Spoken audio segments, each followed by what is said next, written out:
Baik, Bapak Ibu, kita lanjutkan lagi ya. Kemampuan anak menunjuk anggota badan biasanya mulai dikuasai anak usia 2-3 tahun. Tentunya perkembangan ini tidak serta-merta bisa langsung dilakukan anak. Kemampuan ini berkembang seiring dengan pemberian stimulasi sejak dini. Sekarang saya akan membahas stimulasi apa saja yang bisa dilakukan untuk mengoptimalkan kemampuan anak menunjuk anggota badannya ya, Bapak Ibu. Untuk pengenalan anggota badan, kita bisa mulai dari mengenalkan bagian yang besar, tampak menonjol dan terpisah dari bagian lain, seperti kepala, badan, tangan, dan kaki.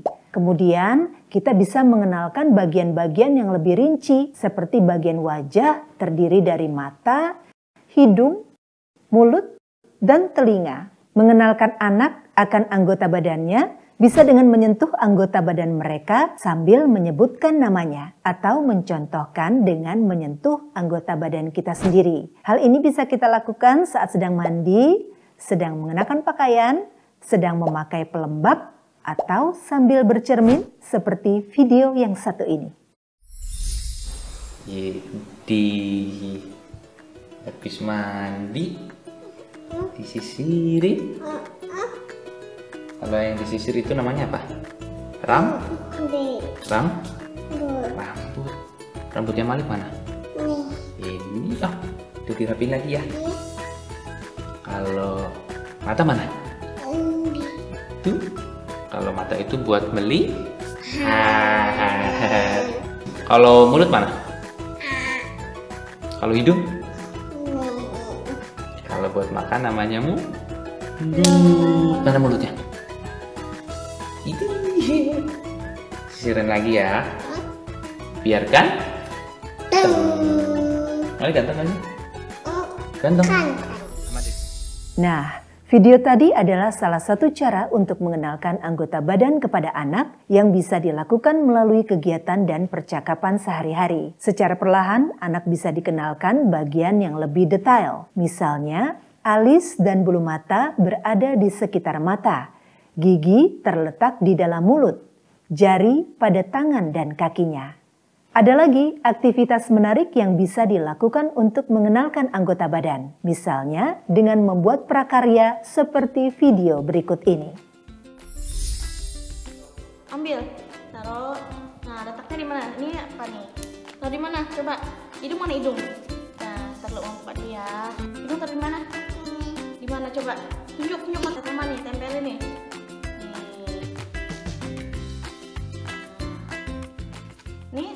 Kita bisa sediakan beberapa lembar yang masing-masing lembar mewakili satu anggota badan. Misalnya ada lembar mata, lembar hidung, lembar bisa dicetak, digambar, atau bisa juga kita gunting-gunting dari majalah bekas. Kemudian tempelkan pada kertas kosong. Lalu kita bisa membuat kotak-kotak ini di bawahnya. Kemudian kita juga siapkan 3 gambar lain yang berbeda dari masing-masing anggota badan. Supaya tidak mudah rusak, lembaran bagian badan dan gambar-gambar lainnya bisa dilaminating atau kita tempelkan pada kardus bekas agar lebih kuat. Bisa juga lembar anggota badan dimasukkan ke map dan diberikan velcro di mapnya. Nah, kalau sudah, ajak anak menempelkan gambar-gambar ini di kotak-kotak yang sesuai dengan kelompok gambarnya.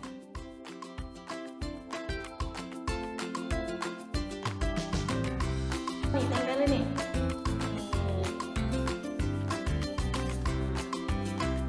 Nih, terus apa nih? Ini apa? Mak? Tempel tangan dua. Tempel coba, tempel bisa nggak? Ini, biar ini.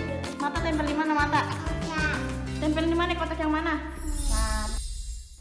Seperti itulah Bapak Ibu, aktivitas yang bisa dilakukan. Dengan menempel-nempel ini juga bisa melatih kemampuan gerak halus dan koordinasi tangannya juga loh. Nah, gambar tidak harus persis seperti yang di video tadi kok. Kita bisa juga menggunakan berbagai gambar supaya anak tidak bosan. Misalnya seperti ini. Selain menggunakan velcro atau double tape, kita pun bisa menggunakan magnet bekas tempelan kulkas sebagai alternatif. Lalu kira-kira kenapa sih ini menjadi hal yang penting untuk dipelajari anak usia ini? Kemampuan anak mengenali anggota badannya sangat penting karena dengan dapat mengidentifikasi bagian badan, anak jadi dapat menginformasikan dengan lebih tepat kepada orang tua atau dokter bila ada bagian badannya yang dirasa sakit atau tidak nyaman. Dengan demikian, diharapkan orang dewasa atau ahli medis bisa dengan segera mengambil tindakan yang diperlukan dan memberikan penanganan yang tepat. Ketika mengajarkan bagian badan kepada anak, bagian organ intim juga tidak luput dari pengajaran kita ya. Usia ini justru anak sedang melakukan eksplorasi terhadap seluruh bagian-bagian badannya, termasuk bagian privasi dan alat kelaminnya. Peran kita sebagai orang tua adalah memberitahu anak nama bagian tersebut dengan benar dan menjelaskan kepada anak yang disesuaikan dengan tingkat pemahamannya saat ini.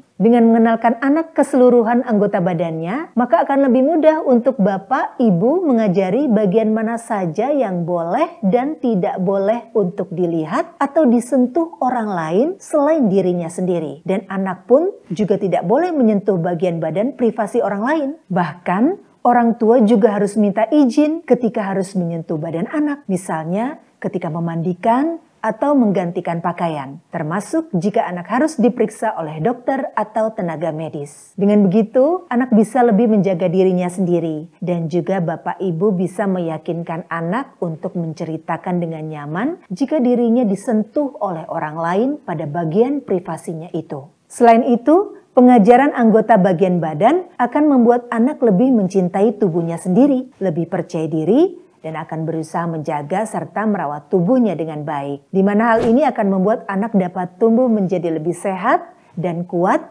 baik secara fisik maupun psikologis. Melatih anak mengingat bagian badannya memang tidak bisa hanya sekali dua kali saja lalu anak langsung bisa. Tapi butuh banyak pengulangan, banyak diingatkan supaya anak bisa ingat nama, letak, dan bahkan fungsi masing-masing anggota badannya. Kalau anak sudah bisa menunjuk dengan benar, maka jangan lupa dikasih pujian. Dan kalau memang anak belum bisa menjawab dengan benar, anak tidak perlu disalahkan ya Bapak Ibu. Diberikan saja jawaban yang betul. Nanti lama-lama anak akan ingat. Kalau sudah distimulasi, tapi anak terlihat masih kesulitan menunjuk bagian badannya dengan benar, maka ada baiknya untuk berkonsultasi kepada ahli tumbuh kembang anak ya, supaya dapat diperiksa lebih lanjut mengenai kemungkinan masalah yang ada.